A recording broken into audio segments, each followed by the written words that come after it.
Okay, friends, let's get started. We have a lot of ground to cover today. We're going to be addressing mostly topics that center around the Native Americans. But first, let's have a quick review of what we went over the last time we were here.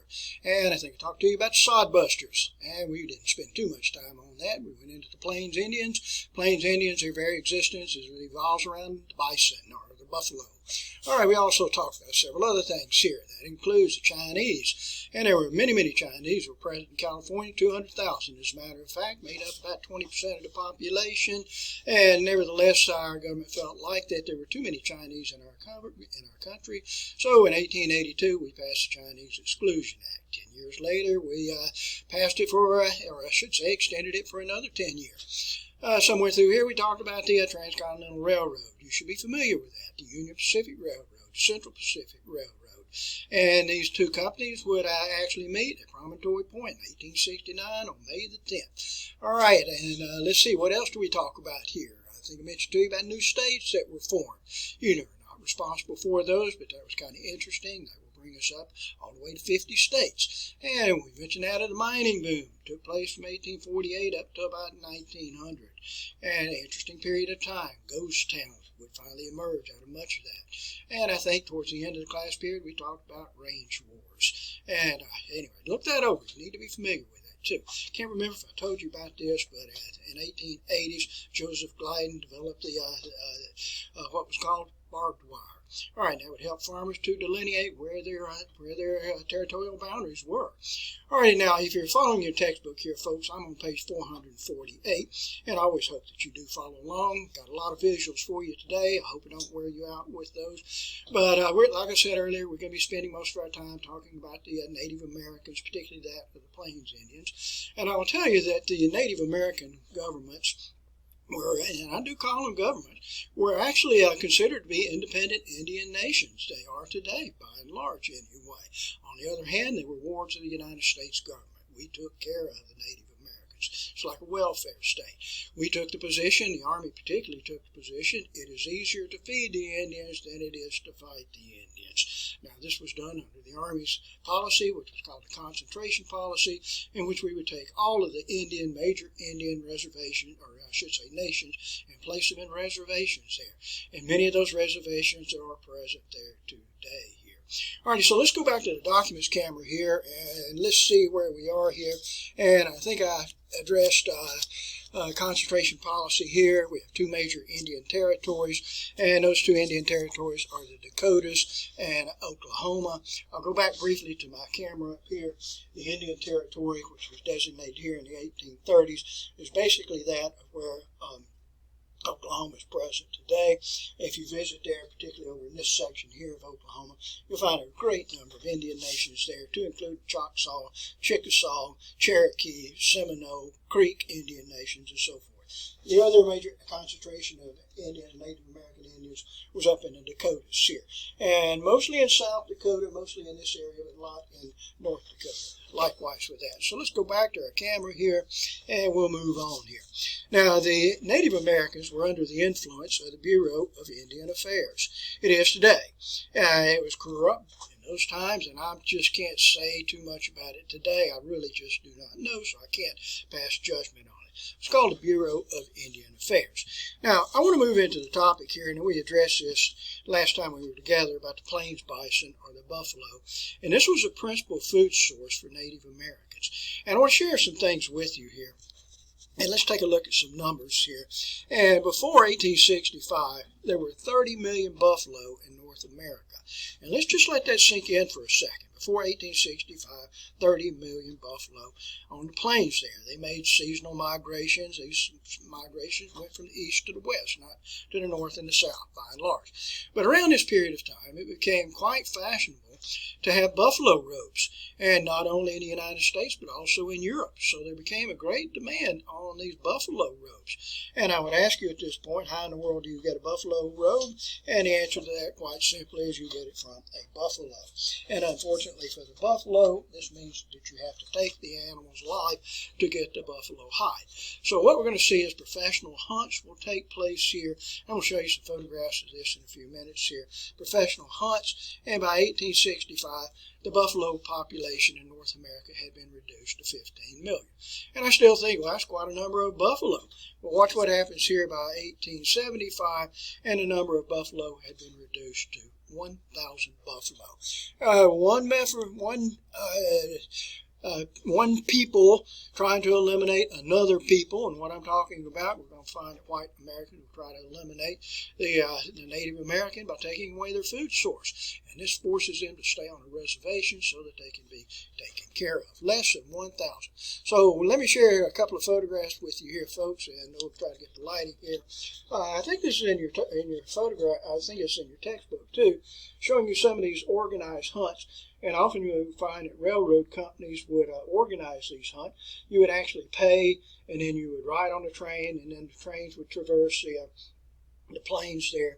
And if buffalo were encountered, literally the hunters, this is not sport whatsoever, would literally hunt the buffalo, shooting from the windows or shooting from the doorways there, and taking the lives of these buffalo. Not very sporty, if you ask me. Let me share a couple of other photographs with you here.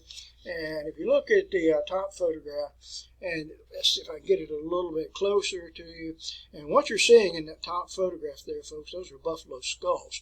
I always ask my class, how many buffalo skulls are there? And they say, you can't determine that. Look at the man that's at the top of the mound of buffalo skulls. Look at the man that's at the bottom.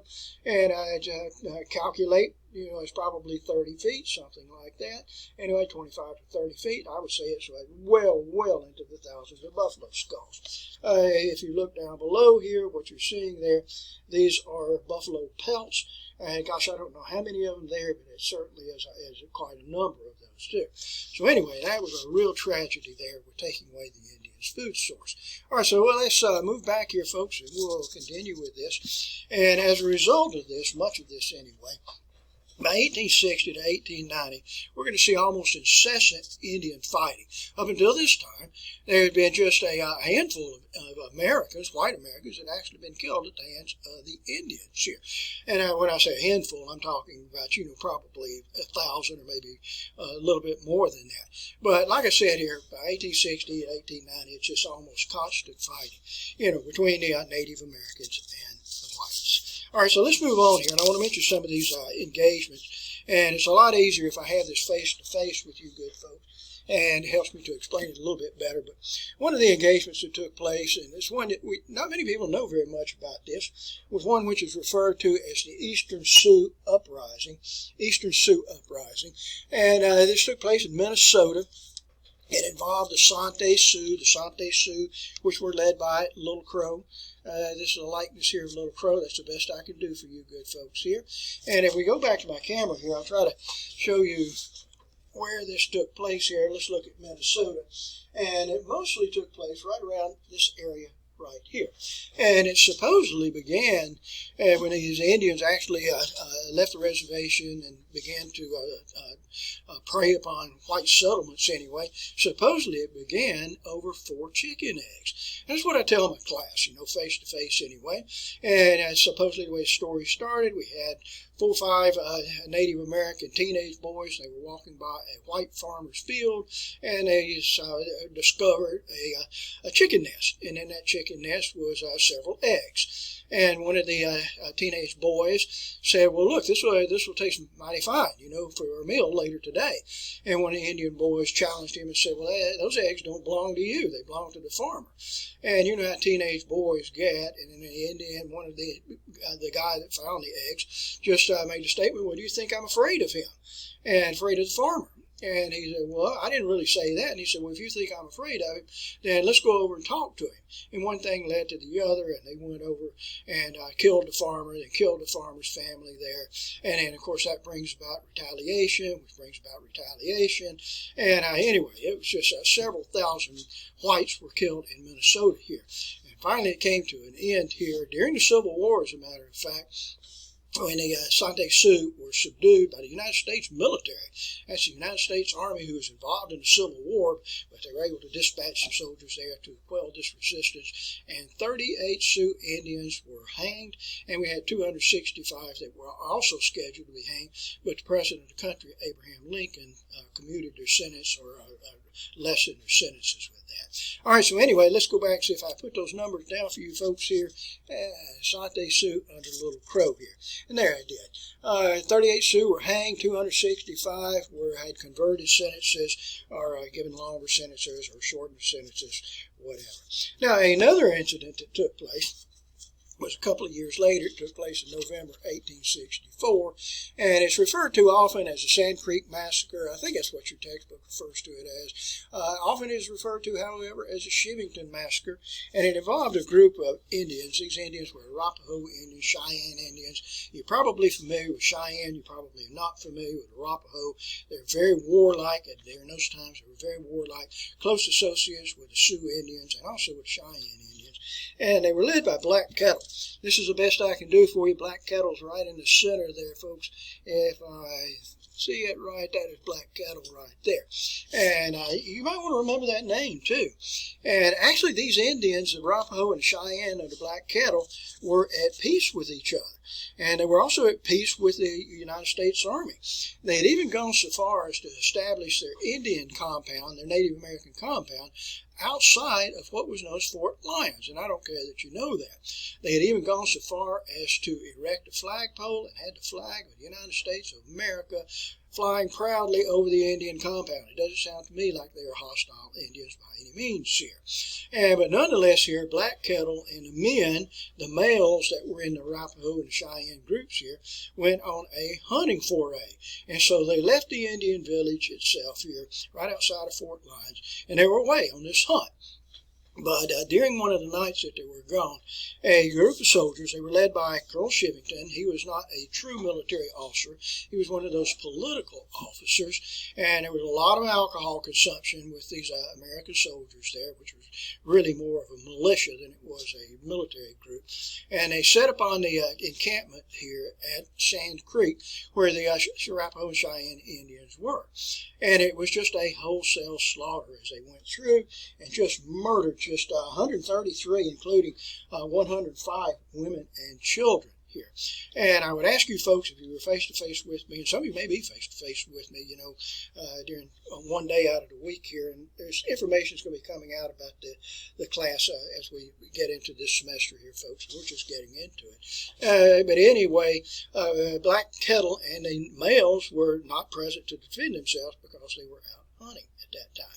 All right, so anyway, later Colonel Shivington faced a military tribunal, and when he was asked, and it wasn't a court-martial, it was a military inquiry tribunal, when he was asked, why did you kill 105 women and children, which are not harming anyone, and his response was, nits make lice. And so if you try to analyze that a little bit, a louse, which is the singular form of lice here, is a pest, it's a parasite. It feeds upon human blood. And the larval stage to a louse is that of a nit. So nits make lice, and that was his excuse. If we kill the mothers and we kill the children, then we kill future generations of these Arapaho and Cheyenne. Anyway, all right, the Civil War comes to an end, and now two very capable Northern leaders, great Northern generals here. William Tecumseh Sherman, he is the individual that cut that 60-mile swath through the heartland of Georgia, making a statement, war's all hell, I'm going to make Georgia howl, and he certainly did. And the other individual that most of you are probably not familiar with, great Lieutenant General, for the North, Littlefield Sheridan, from Ohio, as a matter of fact here, well known for his statement here, the only good Indian I ever met was a dead Indian. All right, so the Indian problem, present in the West, is going to now be left into the hands of these two individuals here. So, shall we move right along here, folks, and we're going to continue with our Indian engagements here. Now, I want to take you to the what is referred to as the Bozeman Trail. The Bozeman Trail, I'm going to go back to my camera right here, and the Bozeman Trail provided a connection. It was like an unpaved road, a connection from mining camps, which were up in Montana, and down through this area here of Wyoming down to where Fort Laramie was located. The problem with this went through Native American territory.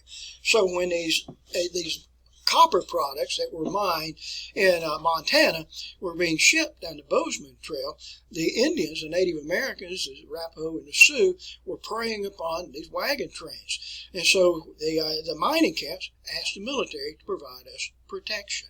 So I'm going to share an article with you, if I can find it here, and without having to go back to my downside camera. This article which deals with the Bozeman Trail, and I would have this on display for you in class, and you could read through that, showing you the type of wagons that they used during that time, and of course the military would provide escort for these. Now, the track that I have behind me, and I'm not going back to that, but if you look to the map that is behind me, you say that's a rather great distance there.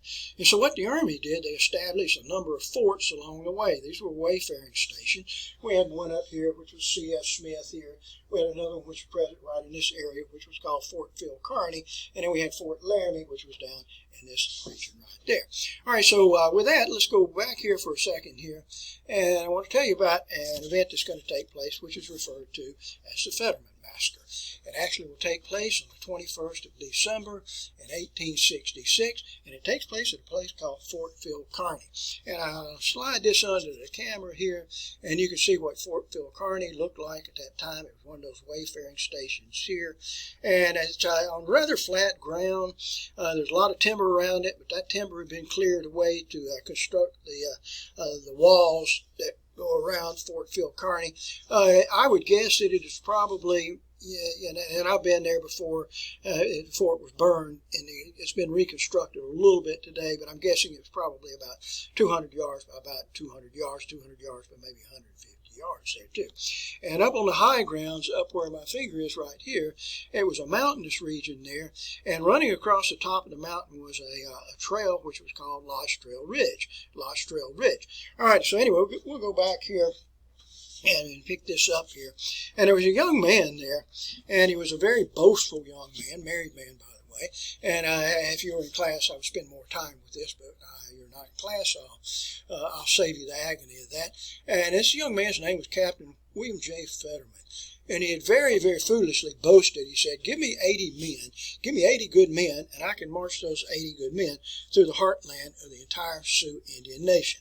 And sure enough, he's going to attempt to do so. All right, so I've tried to make a sketch here down below here, folks, to try to illustrate this for you. All right, this is Fort Phil Kearny. Phil Kearny had been a general officer, particularly in the Mexican War and in other times, in peaceful times too. And what Captain William J. Fetterman had boasted is that if you'll give me those 80 good men, I can march them right in this direction here and go right through the center of the Sioux Indian Nation. And sure enough, they attempted to do so. And they were left with this, I think it was 82 men, as a matter of fact. And there was a mixture of infantry, a mixture, if you will, of cavalrymen. And as they left the fort, and Captain Fetterman had been given an order by the garrison compound, Colonel Carrington, did not lose sight of the fort. He had been given explicit instructions: do not cross Lodge Trail Ridge, which is where my pencil tip is right up here. This is Lodge Trail Ridge. And the reason for that is that if the military went beyond Lodge Trail Ridge and went over the top, then you would lose visibility here. And so anyway, I guess that's what Captain Fetterman planned to do, was to not go over the ridge. But as he started out and left Fort Phil Kearny, there were two Native Americans, and I've demonstrated them right here in the red. And these two Native Americans, one of who was named, did I write his name out for you here? And I did. I put it up here. One was named Crazy Horse, and Crazy Horse was a Sioux Indian, and the other one was Little Wolf. Little Wolf was a Cheyenne Indian. And what they were doing, they were staying just out of rifle range from the soldiers. So when the soldiers would see them, see Little Wolf and Crazy Horse, they would take shots at them, but Little Wolf and Crazy Horse were just slowly backing away, staying just out of gunshot range. And they were also making obscene gestures and just luring and daring those soldiers to come along. And sure enough, they lured them further and further and further up here to Lodge Trail Ridge. And then finally, Little Wolf And Crazy Horse went over the other side, and then the Army followed them. And when the Army went over to the other side, I don't need to finish this story, do I? I think most of you probably figured it out by now. And the Army actually walked into an ambush with that. Alrighty, now orchestrating that plan there was a Native American leader by the name of Red Cloud. I have great respect for Red Cloud. He's the one that set up this ambush, set up this slaughter, if you will. Here's another likeness here of Red Cloud. Red Cloud, a great Native American Indian and Native American Indian. And now, to tell you that it was just a wholesale slaughter. Now, I'm going to read to you for a few minutes. This comes from the book here. Let's see if you can see the title, which is called The Fetterman Massacre. And the person that wrote this was D. Brown, I believe it was anyway. It is D. Brown. And bear with me for just a second here. And this is going to be in the aftermath. And this is where the after-action report was written by Colonel Carrington, who was the commander of the garrison there at Fort Phil Kearny. And he describes this as eyes torn out and laid on rocks, noses cut off, ears cut off, chins hewn off, teeth chopped out, joints of fingers, brains taken out and placed on rocks with other members of the body, entrails taken apart and exposed, hands cut off, feet cut off, arms taken out from sockets, private parts severed and indecently placed upon the person, eyes, ears, mouth, and arms penetrated with spearheads, sticks, and arrows, ribs slashed to separation with knives, skull severed in every form, from chin to crown, muscles of calves, thighs, stomachs, breasts, back, arms, and cheeks taken out, punctures made upon every sensitive part of the body, even to the soles of the feet and palms of the hand. And such it was with that of Fort Phil Kearny and the Fetterman Massacre here. Not a single individual survived that. Over 40,000 arrows were fired at those soldiers. The soldiers actually had the high ground. They honestly did have the high ground. And the Indians had the low ground, but they had the soldiers surrounded there. And what they were doing was just like artillery. They were just firing their arrows straight up into the air. I think we all understand the principles of gravity. So when the arrows would go up into the air, the arrows are going to come down. And when they came down, they went right down upon the cavalry and the infantry there and literally pinned them, those poor soldiers pinned them to the ground like they were just on an insect pinning board there. And the amazing thing about it, those atrocities that were committed to the bodies of those soldiers, those were done by the females. Those were done by the squaws. The men were off recollecting arrows and finishing up the operation with that. All right, if you go there today here, folks, it's an interesting place to visit. It's in the northern parts of Wyoming. I love that area. There's a lot of other Indian battle site engagements that took place close by with that. Wagon Box Fight happens to be one of those anyway. All right, so anyway, following that, Red Cloud made a promise. And this was done at the Treaty of Fort Laramie in 1867. And he made a promise. He said that no longer would Red Cloud and the Indians participate in war if all those frontier forts, the Army forts, would be abandoned. And sure enough, the Army kept their word on that, and they abandoned the forts. Immediately, the Cheyenne, Arapaho, and Sioux Indians went in, and they burned the forts there, too. And that's what I was telling you about a few minutes ago with Fort Phil Kearny. It was burned to the ground.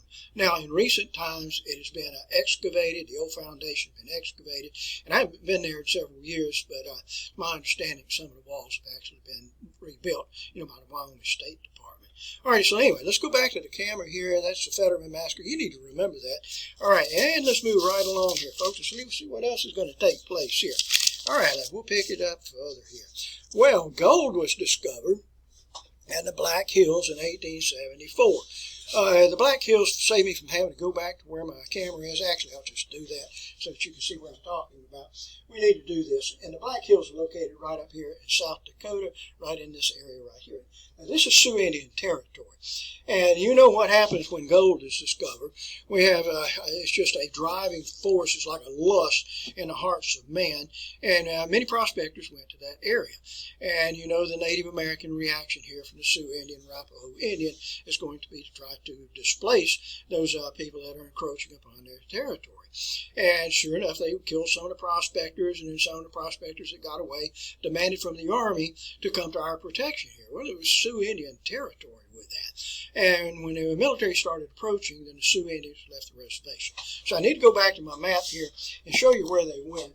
And they left out of this area right through here, And where they went across over into this area, into Wyoming, right into this area here. And left the reservation. And the Army was determined that these Indians, the Arapaho and the Sioux and the Cheyenne, primarily those groups anyway, would be moved back to their reservation which they had departed from. So the Army sent 3 columns after the Native Americans. Now, one of the columns came out of this region right here, where Bismarck, North Dakota is. This is a place which was called Fort Abraham Lincoln. And you can actually go to Fort Abraham Lincoln today. It's a reconstructed fort operated by the North Dakota Park System. And one individual who was present there was a person by the name of George Custer. He was not a commanding officer. Commanding officer was a person by the name of General Alfred Terry. And they were moving in this direction right here. They weren't really sure where the Native Americans were. And then we had another group that was coming out of the area roughly where Fort Phil Kearny had been, and this group was moving to the north, such as this. And then we had another group that was moving down the Bozeman Trail and coming down in this fashion. So it doesn't take much to figure this out. What is the Army trying to do? They're going to come in from 3 different directions and surround the Native Americans and move them back upon the reservation itself. All right, so let's go back to my camera here, and we'll try to diagram this a little bit. And I think I wrote this out for you here, showing you the 3 directions. Let's get it like this anyway. 3 directions that the Army was going to take from Bozeman Trail here, from Fort Abraham Lincoln here, and then we had the other group that was coming from the south. Now, where the Native Americans were, and by the way, they were under Sitting Bull, he was the primary chief here, and they were located in the northern parts of Wyoming on the Little Bighorn River. And I wrote it out for you, and I tried to even diagram it for you. And I know you're probably laughing at my diagram, but I'm going to tell you, good folks, that's exactly what it looks like here.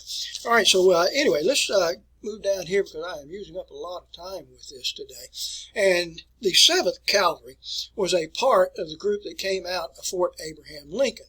And the 7th Cavalry was commanded by a very flashing type guy, had a lot of long blonde hair. Normally you would see him with long blonde hair. And he had just gotten a haircut, by the way. Usually he was dressed in a military uniform, but on this occasion he was in frontier buckskins. And I'm looking around my desk here for a likeness of him. And let me see if I can find him here. I don't see him right off here. Now I see him. And this individual here is a person by the name of George Custer, George Armstrong Custer. Very flamboyant. Notice the long curly locks that he had. Very freckled face here, but he had gotten a haircut. And in fact, his wife Elizabeth had requested that he get a haircut, and he did so.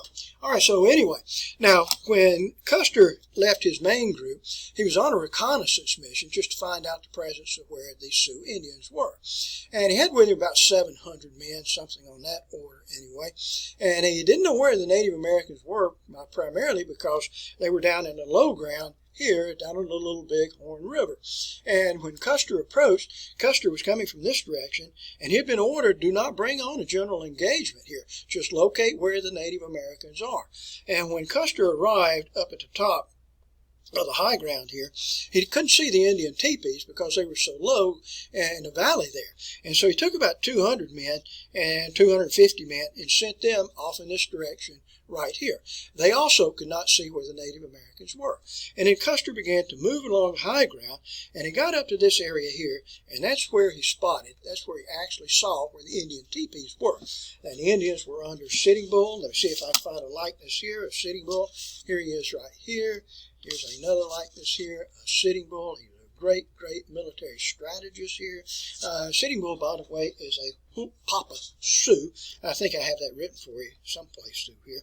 And anyway, when Custer got up to this point, he dispatched another group of about 80 men and sent them down, riding on their horses, to cross the Little Bighorn, which is about like Blackwater Creek, by the way, and to ride right into the center of the Sioux Indian Nation here. Well, that was a terrible nightmare, because once they crossed and went into the Indian village, they realized, that there were about 5,000, 7,000 Native Americans against 80 of the soldiers. And it was their worst nightmare. They tried to get their horses reversed in direction here, coming back in this direction. And of course, the Native Americans by this time, the Sioux Indians, were all over, Major Reno's group there, and were just literally yanking those soldiers from their horses, coming up behind them and just grabbing them by the collar and yanking them from the horses. Of course, they would be quickly dispatched with that. And a few of Major Reno's men actually made it back up here. And by this time, we're going to see that Captain Benteen's men had heard some firing, so they came back and they joined this group right here. And Captain Benteen, commanding this group, by the way, came through Jasper, Alabama in March of 1865. He was with the largest cavalry element in the American Civil War that had ever been assembled, Wilson's Raiders, and actually passed through Jasper, by the way. All right, and now for Custer began to move in the high ground here, not with this group, move along the high ground, and he would drop off about 50 soldiers here, 50 soldiers here, 50 here, about 50 here. In other words, he split his force. And by this time, we're going to see these Native Americans, about 2,000, 3,000 of the males, were literally running up the ravines here, just like this. In the same way it was at the Fetterman Massacre, launching many arrows, and they even went to the other side here, and so forth and so forth. And my friends, I'm just going to tell you there, it was just a wholesale slaughter. Every person in Custer's command was killed. Every person in his command was killed. All right, if you look at my article here, Little Bighorn, a lot of people call this Custer's Last Stand. Please do not call it that. Today, when you visit that battlefield, you can see the many graves that are present there, the Custer's men that died there on the battlefield. The same thing that happened at the Fetterman Massacre happened to Custer's men, too. I mean, they were literally just chopped up into bite-sized pieces. So if you look at the grave markers there, that does not indicate that is a site in which a soldier fell, in all probability anyway, because there was nothing left of the bodies there. All right, and following this, if at this massacre, the Native Americans left the battle site there, and it was about 3 days later when the other soldiers actually arrived there and saw the grisly remains with that. Neat place to visit there, folks. If you get a chance to do so, be very careful for rattlesnakes. Rattlesnakes are all over the place there, and the National Park Service will not allow you to go down into the ravines there because of that very factor with that. All right, so anyway, and that's that here. Today, when you visit there, the park rangers are mostly Crow Indians. They wear the Smokey the Bear hats. They have the long jet black hair, and a neat place to visit. Okay, so let's move on here, folks, here, and let's see what else we have here. I think I'll stop for a second here and show you some photographs of a couple more Native Americans. And here's one, rain in the face. I'm running out of time here, folks. Otherwise, I would read you an account here from a kind of an after-action report from Rain in the Face. Harry Moccasin. Harry Moccasin did not fight in that battle, by the way, but he had been present nearby. And let's see who else I might have here. And I'm looking around for one in particular, and I can't find it here. Here's a likeness here of Crazy Horse, Tashunka Whitco, Crazy Horse. The Native Americans do not accept that as being a photograph of Crazy Horse. Crazy Horse supposedly had magical powers, and these powers prevented a photograph to be taken of him here. So if that's Crazy Horse, I just do not know here, folks. And anyway, Tashunka Whitco. If you're traveling in that area, you might get the opportunity to go by the Crazy Horse Monument. It's not been completed yet. They're still constructing it, but here it is, if I can get myself positioned right here. That's where it's being constructed there. I picked up this brochure a number of years ago, actually 1991, so it's been completed far more than that. But if you're in that area, be sure and take the time to go by and see that. Okay, so let's move on here, folks, and we will leave that. Another interesting Indian affair took place in Idaho in 1877. This involved a group of Indians called the Nez Perce. They were led by Chief Joseph. Let's see if I have a likeness here of Chief Joseph, and there is a likeness there of Chief Joseph. It was one of the few Native American populations that had not been moved off of the reservation, but it was the Army's intent to make sure that they went to the reservation. Read about it in your textbook if you wish to do so. It starts over here in Idaho, and Chief Joseph with his Nez Perce Indians will be fleeing the Army. The Army had about 1,500. Chief Joseph had about 500. No intent to fight the Army. They were just trying to get away. You can trace it in your textbook where they were making their path here. 1,300 miles, if you will. 1,300 miles trying to elude the Army until finally the Army caught up with Chief Joseph and the Nez Perce Indians. 100 miles away from Canada, and that's what they were trying to do, was to get to Canada and seek sanctuary there. And, of course, Chief Joseph at that point made his statements, "Hear me, my chiefs, my heart is tired, my heart is heavy, and I shall fight no more forever. All right, and they were moved to a reservation. Okay, let's go back here. That is Chief Joseph, and see who else we have here. Another group that we have was that of the Chiricahua Apaches. Imagine in the southern parts of Arizona here. Now, the Chiricahua Apaches had been led at a particular time by Mangus Colorados. He had been tricked into surrendering. Cochise had died in 1874, and now they were led by Geronimo. Let's see if I have a likeness here of Geronimo. And by the way, before I show you this, where these Chiricahua Apache Indians were, they were down in the Dragoon Mountains in Skeleton Canyon. I was there just a couple of months ago, as a matter of fact. There's a lot of scenery. It's different than what it is in Walker County, but it's a fun place to visit there if you go down into the deserts there. All right, I'm going to go back here and show you a likeness here of Geronimo. Geronimo was a medicine man. Geronimo was not a chief, but he was the leader here of the Chiricahua Apaches. And where they were present, I'll go back to Arizona here, they were present right in this region. Right in there, in the Dragoon Mountains. You can go there today if you wish to do so. Kind of different, but it's kind of interesting with that also. But nevertheless, there was 10,000 soldiers that were in pursuit of Geronimo, and Geronimo's number of Apaches that were still remaining as males anyway was less than 50 of them. And finally, they gave up. This was in 1886. Here, I'll just show it to you like this, so I don't have to flip it back around. And this is some of the remaining Apaches that surrendered to Nelson Miles, and just a handful of them. Geronimo was in that photograph. And these Native Americans were sent across country on train, and instead of going to the Indian Territory, where they went was Pensacola, to Fort Pickens. Now, some of you may have seen Fort Pickens before. It's kind of like Fort Gaines and Fort Morgan. And if you go inside Fort Pickens, you actually see the cell where Geronimo lived, where he was incarcerated there. They were kept there for a while, then they were moved to the Indian Territory in Oklahoma, and then finally they were allowed to go back to where Arizona is. And you can find Apache reservations in Arizona to this very day. Geronimo supported himself by selling autographs. He would sell autographs to the public for $5 each. I'd give anything if I had one of those photographs. All right, I'm starting to wrap this up on the Native Americans here, folks. And the last one I want to mention to you is one that took place at Wounded Knee. Wounded Knee, which is in the southern parts of South Dakota. And it took place here on the 29th of December, 1890, with the emergence of the ghost dance. The ghost dance was prohibited by the American government for the Indians to perform. When the Indians would perform the ghost dance, this would cause the buffalo to return and the white man to disappear. And the 7th Cavalry, that's the same group that Custer was in, by the way, was given the order to round up 350 starving and freezing Sioux Indians. And they were led by the Indian leader here, Bigfoot. If you look in your photograph, you can see a photograph of the frozen remains of Bigfoot. And the Army was escorting the Indians to a reservation. And they could not arrive at the reservation in that particular night, so they chose to construct an encampment. This encampment, which was at a place which was called Wounded Knee. Now, you have the Wounded Knee Creek there. Supposedly, that's the place in which Crazy Horse lost his life. Not in this engagement here. He was shot by Indian police, by the way.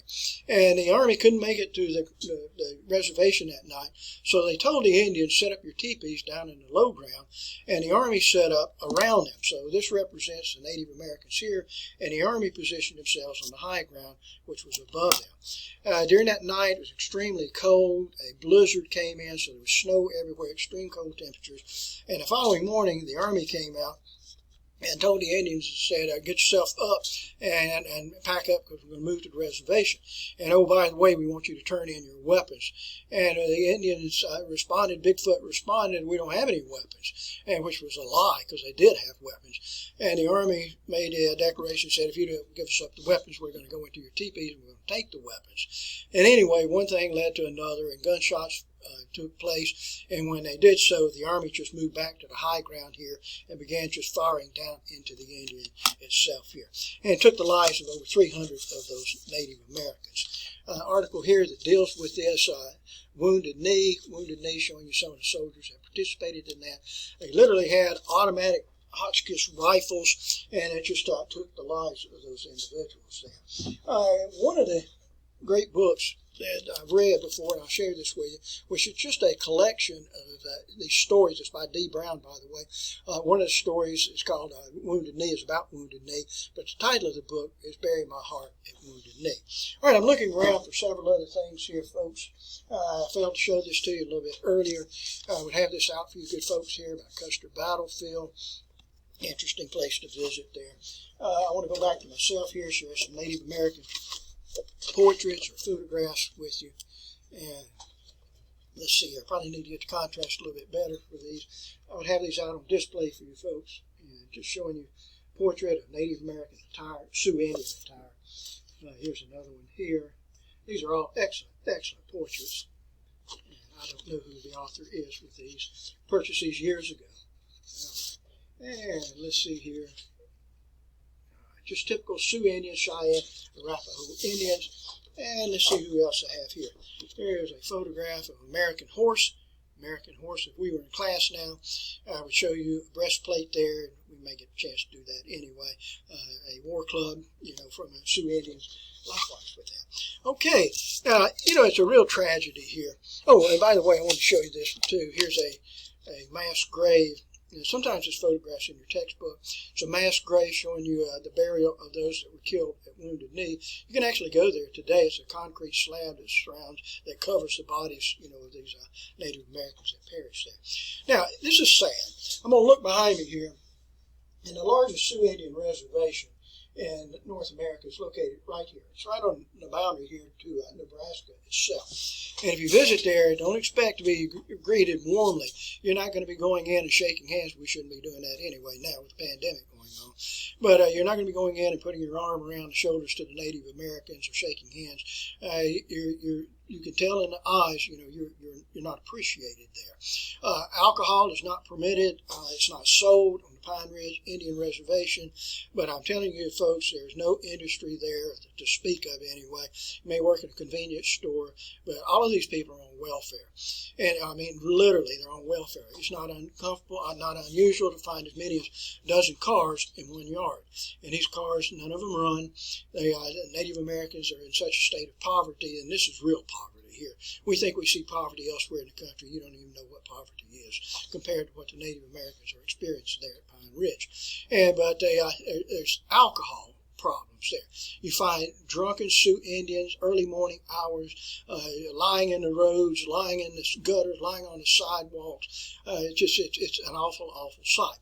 Right outside of the Pine Ridge Indian Reservation is a place which is called White Clay. White Clay has a population of 14. It sells over 4 million cans of beer a day. Let's see if I wrote that down for you good folks here and make sure I got those numbers right here. And I don't see there. Population of 14 sold 4.9 million cans of beer. Just last year here, folks, are selling something like it's like 20,000 cans of beer on a single day, and it's a tragedy. I'm a hard person, but I'm telling you that rends at your heart, that tears at your heart with that. All right, I'm going to go on for just a couple of seconds here, folks. For America, let's go back to our camera here. We're going to get started into our next chapter here. As we go into chapter 17, as we get into the industrialization of America. In America, by 1860, we only had 36,000 patents throughout our entire country. That's all we had. But look what takes place between 1860 and 1890. In 1860, 1890, we had 440,000 patents. So we are developing a lot of product, which would include some of the interesting things here. And we'll be through in just a second here. In 1866, Cyrus W. Field developed a submarine transatlantic cable. We can now communicate with Europe. We honestly could. 1868, Christopher Sholes developed a typewriter. You folks know what a typewriter is? Seems like it's gone the way of the dinosaur. 1879, James Ritty developed a cash register. 1891, William L. Burroughs developed the adding machine. I've always been fascinated with those too. 1870s, Thomas Edison developed the incandescent light filament, which you call the light bulb. This means we can illuminate households, illuminate street corners. 1876, Alexander Graham Bell. And you know what he developed? Alexander Graham Bell developed a telephone. By 1900, we had 500,000 telephones in the households in America. And around this period of time, James Buchanan Duke associate that with Duke University here, folks, developed a Bonsack cigarette rolling machine, which would now mean you didn't have to roll your cigarettes by hand. You could produce as many as 120,000 cigarettes a day. It's going to change the health habits of Americans all the way to this day. Is anybody today still foolish enough to use tobacco products? I'm sorry, that probably stepped on your toes, but I don't apologize too bad about that anyway. Alrighty, folks, thanks for your attention, and we will continue with the Industrial Revolution in America, industrialization in America, the next time we get together. Thank you.